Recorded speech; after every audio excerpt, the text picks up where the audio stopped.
Welcome in to Duval Daily, presented by GenJag.com. I'm Jordan Lugo. Thank you so much for tuning in on a victory Sunday here in Duval County. The Jaguars are AFC South champions.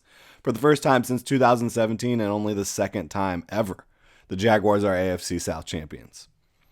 Not their second division championship of all time, but their second AFC South championship of all time.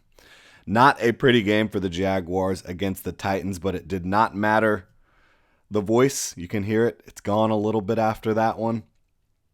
So I'm going to keep this video brief. Not going to go super in-depth with the analysis here. We will jump into a kind of deeper dive look at this tomorrow or whenever my voice decides to cooperate here. But we're going to go ahead and run through some of the stuff that happened with the Jaguars, getting them to 9-8. Getting them a AFC South championship for the second time of all time, and the first time of the Doug Peterson era in his first year as head coach. Trevor Lawrence's first AFC South championship, 2022. Love to see it, Duval.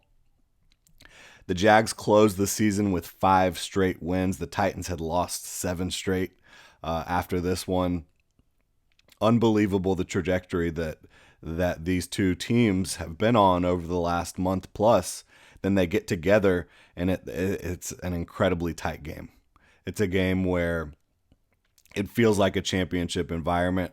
I want to give a lot of credit to Jacksonville, to the fans. It was insane last night. That stadium was rocking like I've never seen it before. It was a beautiful thing. Great stuff. Talked about it on the show. If you stop Derrick Henry and you don't turn the ball over a bunch, you're going to win this football game. That's exactly what the Jaguars did. Henry had over 100 rushing yards, which I expected, but they held him under 4 yards per carry. And then the Jags won the turnover battle. They only had the one turnover on a bizarre play where didn't really look like the Jags knew exactly what they were doing on that kind of like reverse action going on with Jamal Agnew. Christian Kirk was in the backfield, looked a little bit disjointed there, but the Jaguars, again, they won the turnover battle and they slowed Derrick Henry down enough to win this football game. What I did not expect is the Jags offense, specifically Trevor Lawrence, didn't have a great day today. Bottom line, that's what happened. Trevor, he did make some masterful throws down the field. Awesome plays, some really big plays to Christian Kirk, but he missed some. He missed some throws in this game. He missed Zay Jones in the end zone, would have been a touchdown. Missed some other throws throughout this one. Was not Trevor's best day, but by no means was it a day where your quarterback makes it so you can't win the game. You saw that special teams and defense were able to kind of carry this team, which is great to see because you know what the Jaguars offense is capable of. So to see them win a game like this where the offense doesn't really score very much, the defense has to do a ton of work, the special teams has to do a ton of work. I think it's a welcome sign because you know you can win offensively. Now you know you can win with special teams and defense as well after the last 3 weeks. And you haven't been playing the best quarterbacks, but you got to give Josh Dobbs a lot of credit for the way he came in and played in this football game for the Tennessee Titans. He wasn't perfect by any stretch, but just for him to have a functioning offense, to lead a functioning offense, it's pretty impressive. And no doubt they're trying to run the ball with Derrick Henry. They're trying to insulate him a little bit, Josh Dobbs, and get the ball out of his hands quickly. But I thought he handled the moment well. But the Jaguars defense, they still said, we're going to go win this game. And so did the special teams unit. Foye Oluokun, of course, making plays all over the field, led the Jaguars in tackles. No surprise there. This is a guy that, rightly or wrongly criticized a little bit earlier in the year, $15 million per year linebacker. All he's done over the back half of the season has been a defensive MVP type of player for the Jaguars. I'm not saying league-wide, but for this team, he's been an MVP type of player on that defensive side of the ball, and that continued.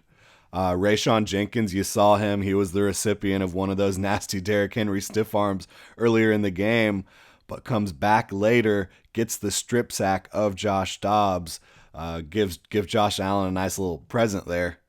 An easy scoop and score for Josh Allen, who Big touchdown for him, obviously. You love to see that. He's had a nice stretch of play here as well. Picked up a tackle for loss, was in Josh Dobbs' face a lot, got himself a touchdown. And it's nice for Josh Allen to receive a nice gift like that, because last week he gave one to Tyson Campbell, who scored a touchdown off of a strip sack.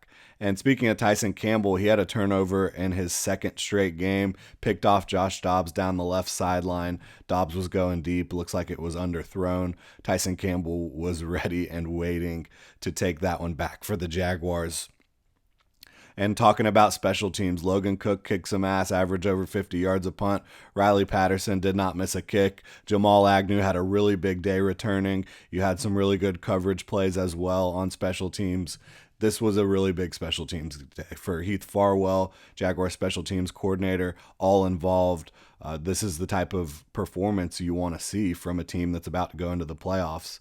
And it's going to be a win-or-go-home situation. But the Jaguars are not unfamiliar with win-or-go-home situations. They've pretty much had that the last month and a half. So it is on to the playoffs for these Jaguars as AFC South champions.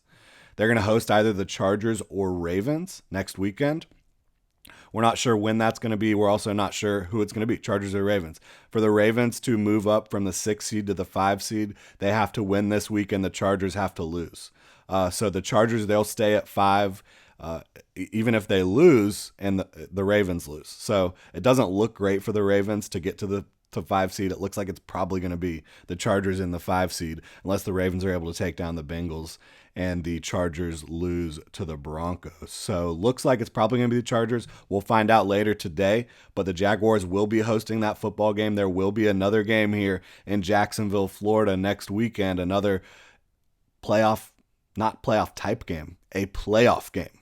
And for all intents and purposes, that's what this last game against the Titans was. But it was a regular season game technically. Now we are getting into the playoffs. Now we are getting in to where you cement legacy for the Jacksonville Jaguars. And they're going to have to do it against the Los Angeles Chargers or the Baltimore Ravens, two teams that they've already beaten this year. They beat the Chargers in week 3 on the road in LA. They beat the Ravens a few weeks back here in Jacksonville, 28-27. So either way, the Jaguars will have familiarity with the opponent that they are facing in the wild card round. What a win, Duval. Special teams, defense saves the day. Trevor Lawrence a little up and down, certainly not his best performance, but he'll take it, right? Congratulations, Duval. This has been a wild ride this year in 2022. It's been really a time over the last decade plus of really poor football in Jacksonville. And that's gone. You've got your quarterback, you've got your head coach, and you've got a team around them that's ready to compete and answer the bell. So congratulations for finally having something you feel like can be sustainable. And congratulations for being tremendous fans, for sticking with this team for so long. Now you're being rewarded. And for everyone that was there last night, unbelievable performance by the fans. It was loud and it was raucous. It was the best atmosphere I've seen in Jacksonville maybe ever, but certainly in a very, very long time. Again, I will be back tomorrow for some more in-depth analysis, but that's going to do it for me here today. Hit me up on Twitter at Jordan DeLugo, Generation Jaguar at Generation Jag. We have dropped a Kings in the South 2022 Division Champ shirt. You can go check it out on genjag.com right now. Thank you so much for tuning in, Duval. Congratulations on making it to the playoffs. Congratulations on having a team you can be proud of. And congratulations for being an amazing, amazing fan base. Again, thank you so much for tuning in. I hope you enjoy the rest of your Victory Sunday, Duval.